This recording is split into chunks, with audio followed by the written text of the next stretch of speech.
family. The challenge to all mothers. As I said, no, it's not having a child that makes you a mother. It's responsibility. Are you responsible with your family? What kind of mother you are? Mangkuton niyo yung kaugalingon. I am a good wife. I am a good mother. When you look at the mirror, nantaw ni mong kaugalingon, maayo ba ko nga nanay? Okay ba ko? Ang standard ko kay Lord? You know what? You don't need to be someone else's mother. Just who you are and develop the gift God has given you. You are precious. Palangga ka ni Lord. Now, this is the challenge to all mothers. First, you are to be a model. Titus chapter 2 verse 4, that they admonish the young women to love their husband, to love their children. These mothers, kung may ara ka anak nga babae, di ba, you admonish, agud makatuon, ginahambal diri agud makatuon ang mga bataon pa nga mga babae kung paano magigugma sa ilabana kag mga kabataan. You are to model them. Whatever you do, whatever you say, the way you react, you are modeling your family. And you are not just modeling your own family. Younger women looking at you, you are modeling every woman out there. And as a Christian mother, you are indeed called to be a model mother.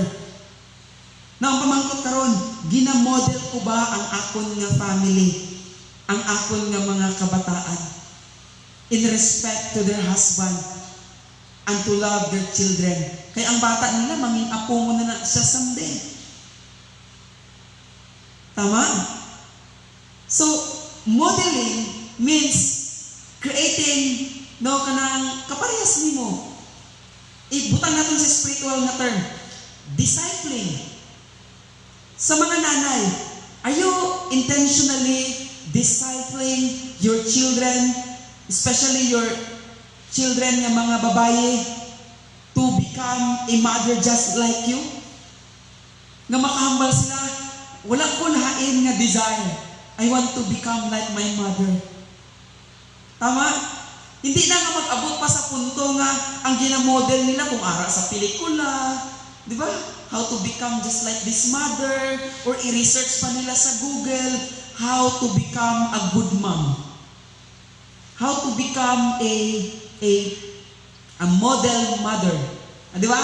Kung i-research niyo muna sa internet. Pero kung makita sang kabataan sa imo nga kinabuhi, amo ni hambal nila, I want to become like my mother. She's a model to me. Sa ano siya nga area mag-model?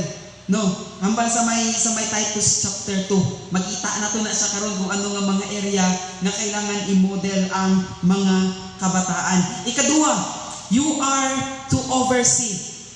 I mean oversee dire, to take charge, to look after, to look over, especially on behalf of another, especially to your family.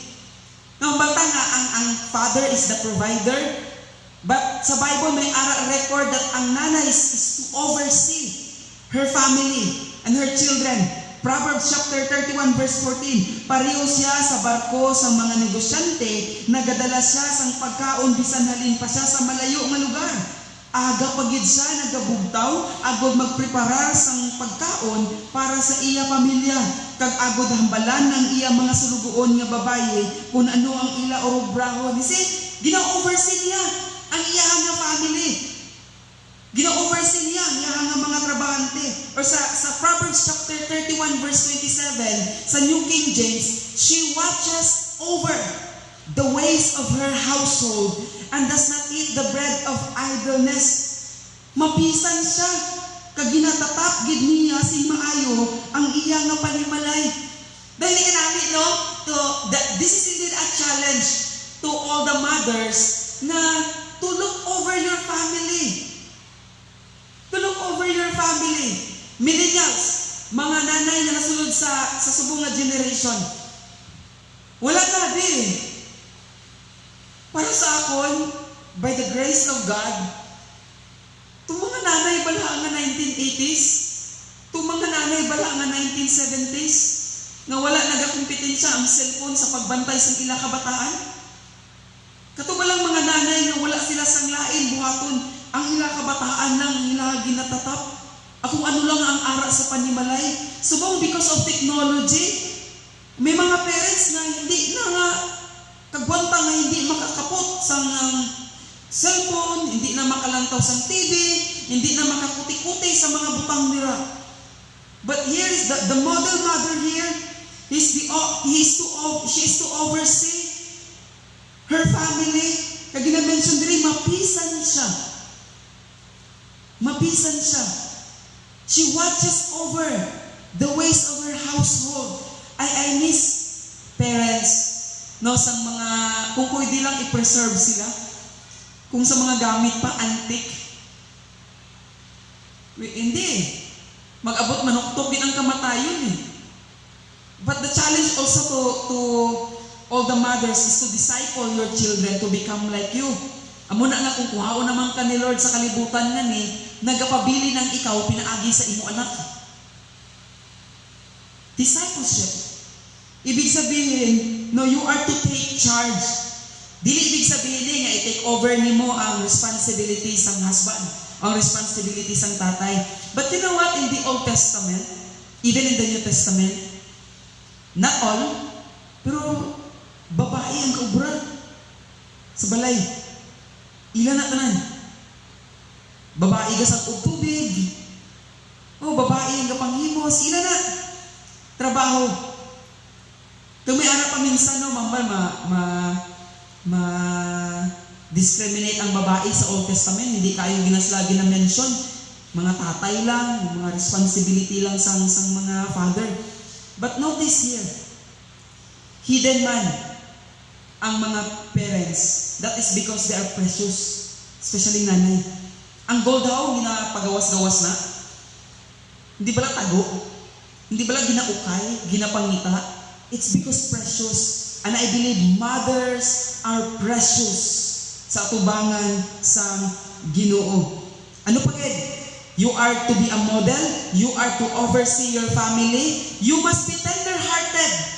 Na-remember ko ang storya sa 1 Kings chapter 3, sang may ara duwa ka nanay nga ang iya nga bata, ni isa ka nanay nga bata napatay.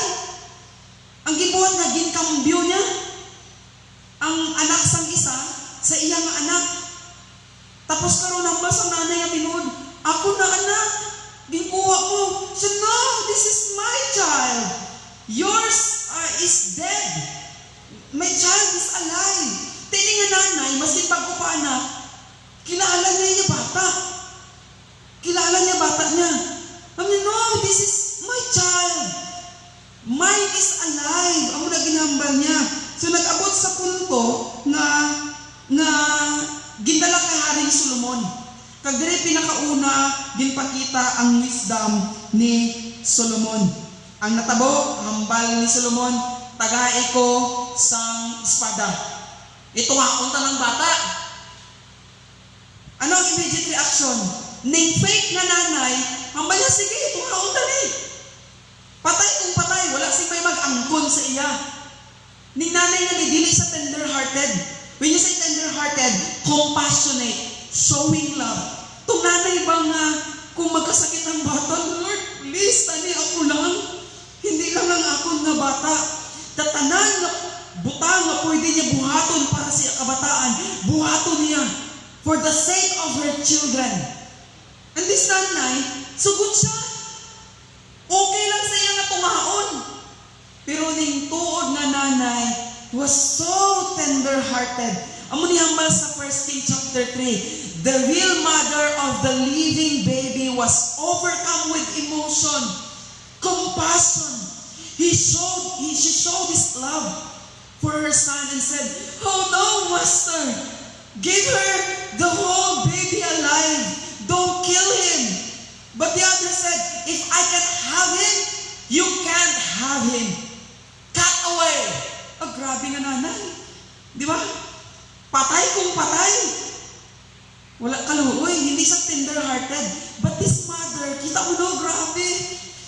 Master, please. Iyan na lang na. don't kill him. Okay pa sa nanay, isakripisyo ang iya kaugalingon para sa iya kabataan. Hambal ko gani kagaina sa DXKI, Hope for the Hurting Mothers. Kung may ara man mahilig mag-pretend sa best in disguise, I believe that's a mother. Ang nanay, for the sake of her family, mahilig mag-pretend. Ma, kumusta ka? Pilang ka? But oftentimes, we never see our mother crying. Most of their pains are hidden. They are so tender-hearted for the sake of their family. This must be the attitude of all Christian mother. You must be tender-hearted. Malano mga nanay, I speak as part of my observation. Kung ang anak ni mo dungol, hindi mo man din pangayo nga magdungol nga magsalawayon. Influence of friends and influence of the world. You must be tender-hearted. You must be tender-hearted. You must be willing to accept the reality that as long as you are here in the world, if you cannot influence your child to God, the world will influence them. So what's the challenge? To be soft, to be tender-hearted, and to be compassionate to your children. To pray for them. Because I believe na damo na kamo sakripisyo para sa inyo mga kabataan. And I salute every mothers. Isa dira, kung mama, I salute my mother. 12 kami kabilog. Hindi ko ba lang paano niya ginpadako, tanan. Pero nakita ko man ang iyang sakripisyo kapag hibi. You must be tender-hearted to your children. Why? Children are gift from the Lord. They are a reward from Him. Grasya na, blessing na. So hindi na nagkaroon issue nga, ay kung balaan ko lang, naman kasi na klase nga bata ka, why talagang kaginbunaan? Diba? Yeah, it's a blessing. Nay, uliton ko na yung hambal. Agwanta lang. Agwanta lang. Ihilak sa pangamuyo. Isurrender sa Ginoo. O, tuod na nga, maskin may dedication na, ginhalad mo na sa Ginoo, ginpapangamuyuan mo na sa pastor, tingala ka, nagdako sa luwayon man. Gindidikita ka sa Ginoo ba? Amo na batasan mo man. You must be tender-hearted. You must be soft. You must be compassionate. You show love. Even when it seems depressing, even when it seems hurting you, Nay, agwanta lang. This is a challenge to be tender-hearted mother. Sunod, letter H, you must be honorable. Means honorable, following the accepted rules of moral conduct. You must be decent. You must be honest to yourselves. Kung kapoy, you say, I'm tired. If you cry, be honest. No, maintindihan sang tao, sa imo anak, sa imo nga bana, kung honest ikaw sa imo kaugalingon. Balik sa Titus chapter 3. To be discreet, chaste, homemakers, good, obedience to their own husband, that the word of God may not be blasphemed. Amo ni hamba sa Ilonggo nga version, kag kung paano magtimbang-timbang kung diin ang husto o kung hindi. Kag agod makatuon sila nga magkabuhi nga may matinlo nga tagipusoon, magatipan sang panimalay, magpakabuot, kag magpasakop sa ilabana. Agod wala sing may makasiling, sing malain batok sa pulong sang Dios nga atong ginatudlo. You must be honorable. You must submit also to your husband. Though the challenge to the husband is to love their wives, you wives, mother, you must also submit to your husband. Dili ibig sabihin nga ti ikaw ang gatrabaho, ang imong bana wala, ti maliiton mo na lang imong bana. Isug-isugan mo na lang dayon kay ikaw ang gatrabaho. Hindi amo na, no? You must be honorable. People are watching you. You must show honor. Ang maganda to be discreet. Di ba hambal niya? Because a good mother is an honor to her family. A good mother is an honor to her family. She is a crown to her husband. Proverbs chapter 12 verse 4. An excellent wife is the crown of her husband, but she who causes shame is like rottenness in his bones. I mean, to be excellent wife is a great challenge indeed. Mother, you are to be a model. You are to oversee. You must be tender-hearted. You must be honorable. Again, Proverbs chapter 18 verse 22. He who finds a wife finds a good thing and obtains favor from the Lord. Wow. Una nga, palanggaan, imo asawa. Hindi man nga ginahambal nga hindi nagig ka mo mag-away. Yung mag-away gid ka mo. Yung mga simple nga bagay nga minsan nalisan yung gid. Pero hindi na maabot sa punto nga maabot gid ka mo nga maghiwalaya na. Ay, hindi na mo kapoy na. Tak-anak ko sa imo. May ara isa ka Christian nga bana. Christian nagasimba. Dili sa pinakatubangan, worship sa kay Lord. Tapos bigla lang nag-abot ang demonyo sa panas. Rah! Bigla dagan, tanan ng mga tanan ng mga tao, ubos, sana lang nabilin. Hambas na yung Satanas. Ikaw, kilala mo ko? So, kilala ta ka, ikaw si Satanas. Di, naaway ka nadlok. So, namadlok ako. Asawa ko yung utod. Grabe. No, hindi mo na. Mothers, you must be honorable. Amen. Ang asawa dili na sa itsura. Dili ka good mother kung gwapa ka lang. Ulitin ko. Dili ka good mother kung gwapa ka lang. Good mother, dili na sa itsura. It's in the character that they possess. The heart of being a mother comes from a dedicated life to Jesus Christ. Amen. Sunod, you are to excel. Dili siya competition. I mean, excel to be greater or better. Dili ni competition nga, dapat mas maayo ko nga nanay kaysa sa iban. Dapat hindi ko mapildi sang amon kapitbahay. Kung mayo iya suksok, dapat namin man akong suksok. Palapawan ko pa na, kumabakal siya sang amoni, pasubrahan ko pag no. You are to excel to your family. You need to be great wife to your family. You need to be a better mom to your child and a great wife to your husband. Amen. Proverbs chapter 31 verse 28 to 29. Her children rise up and call her blessed. Her husband also, and he praises her. Many daughters have done well, but you excel them all. Bago namin yung appreciation.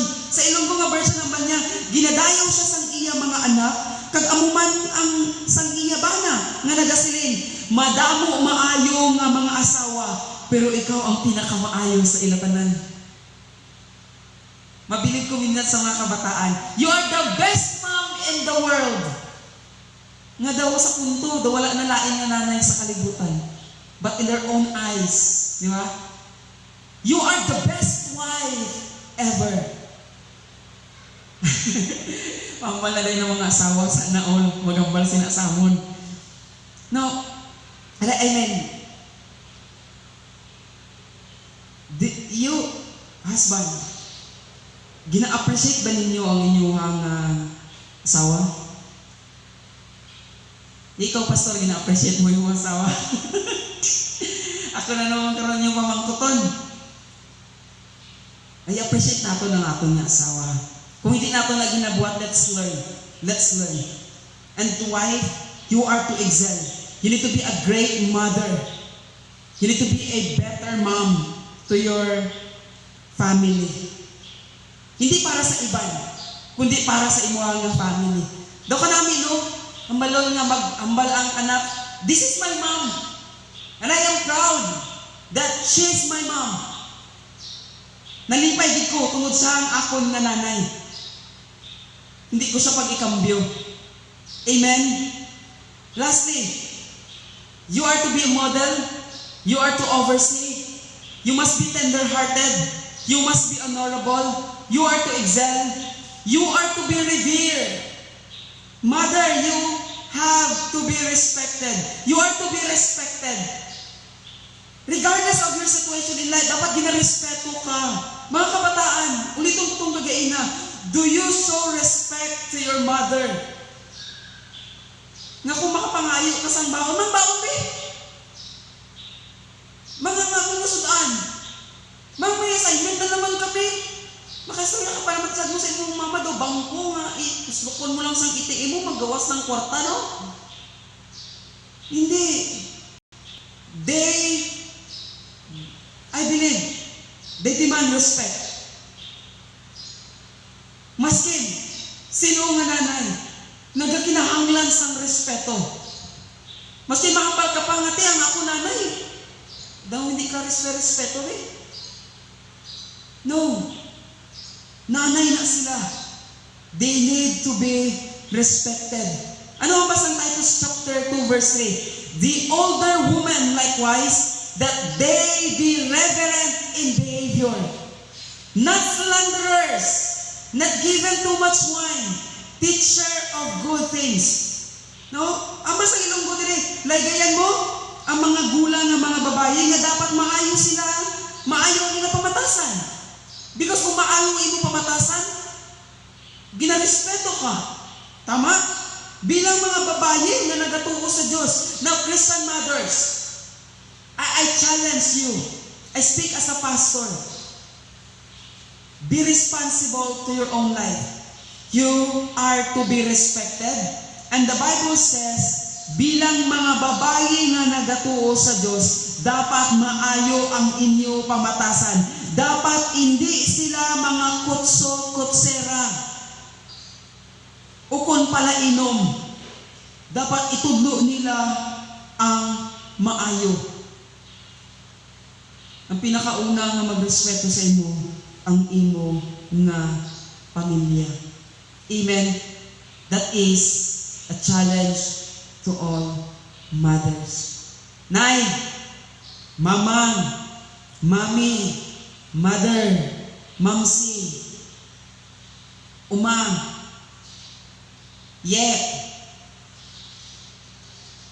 we praise the Lord for your life.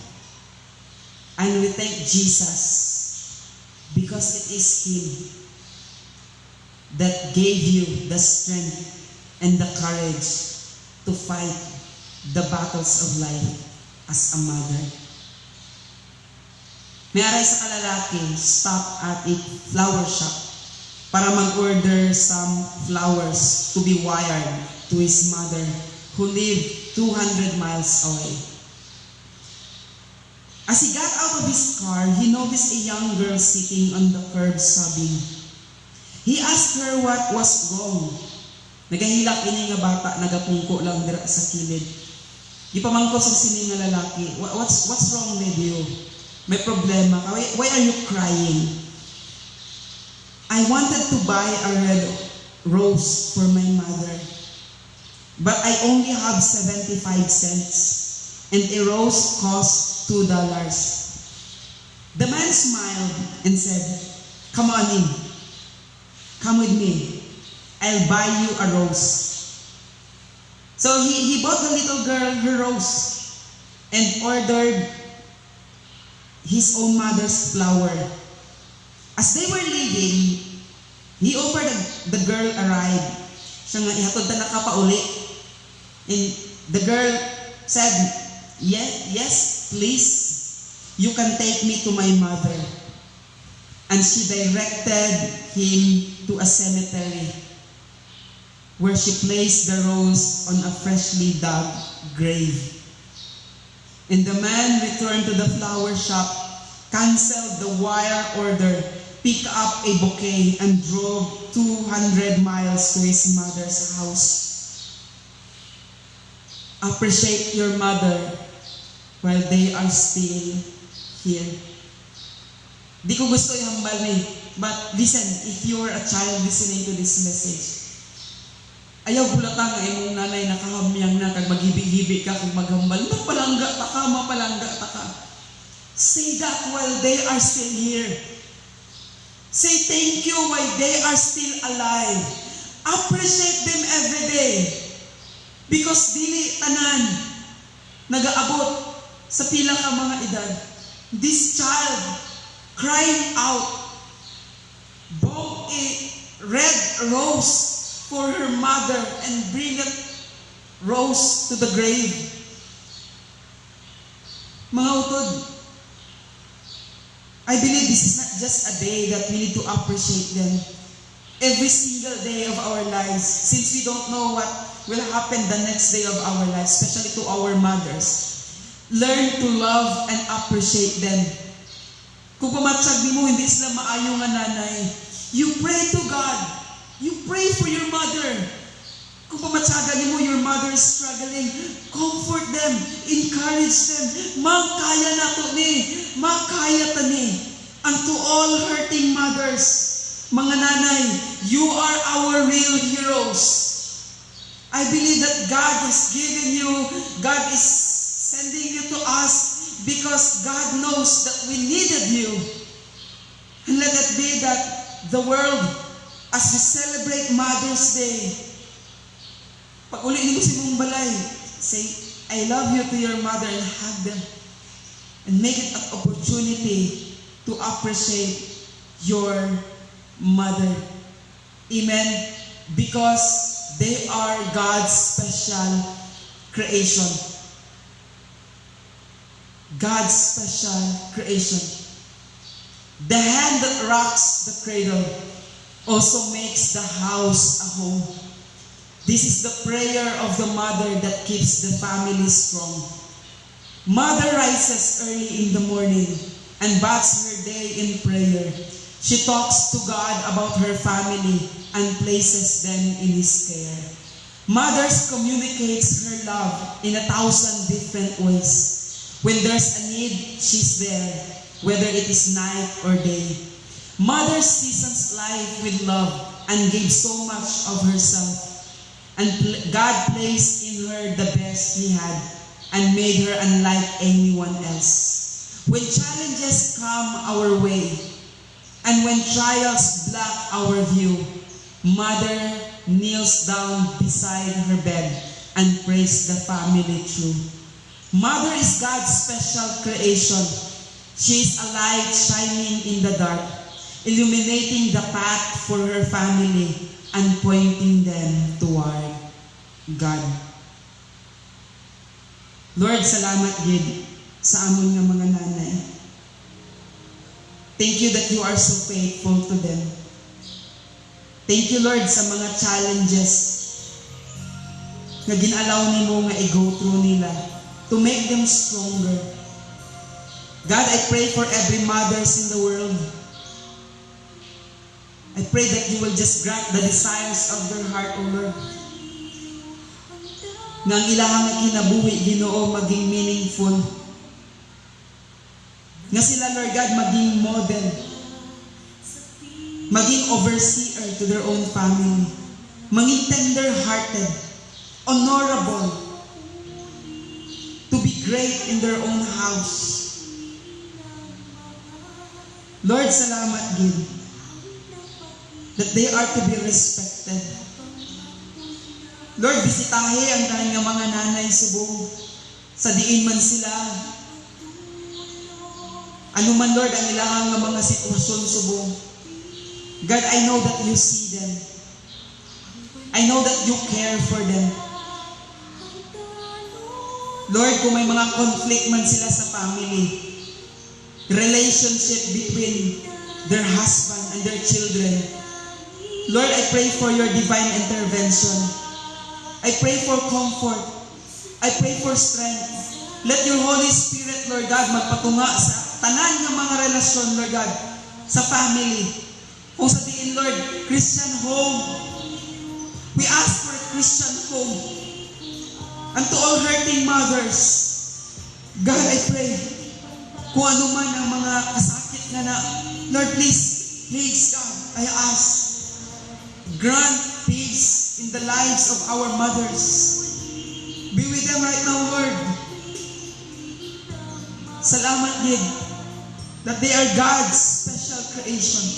And you gave them to us to cherish, to treasure. Because, Lord God, you are our faithful Father.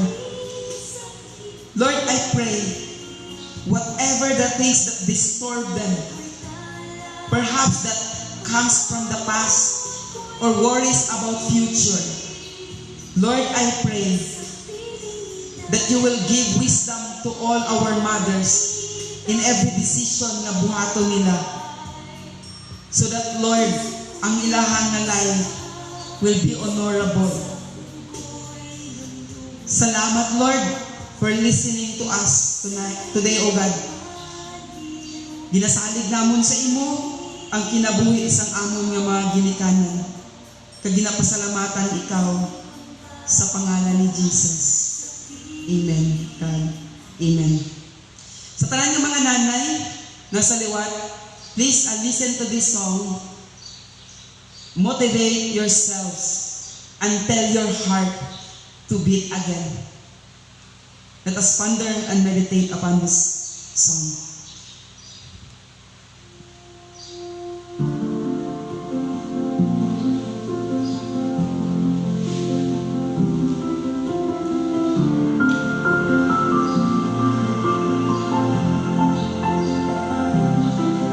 Shattered like you've never been before.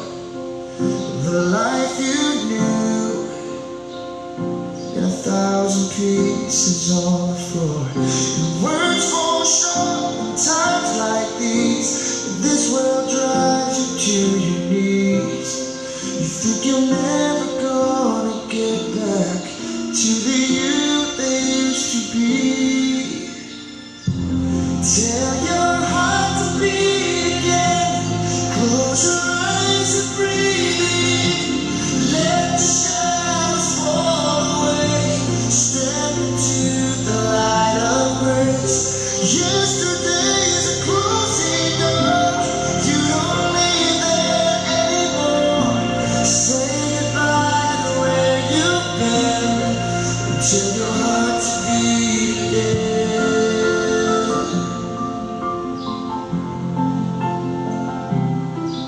Beginning, just let that word wash over you. It's alright now. Love's healing hands have pulled you through. So get back up, take step one. Leave the darkness, feel the sun. 'Cause your story's far from over, and your journey's just begun. Tell your heart to beat again.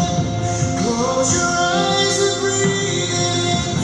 Let the shadows fall away. Step into the light of grace. Yesterday's a closing door. You don't live there anymore. Say goodbye to where you've been. And tell your heart to beat again. Let every heart break and every scar be a picture that reminds you who has carried you this far. 'Cause love sees farther than you ever could. In this moment, heaven's working everything for your good. Tell your heart to beat again. Close your eyes and breathe it in. Let the shadows fall away. Step into the light of grace. Yesterday's a closing door. You don't live there anymore.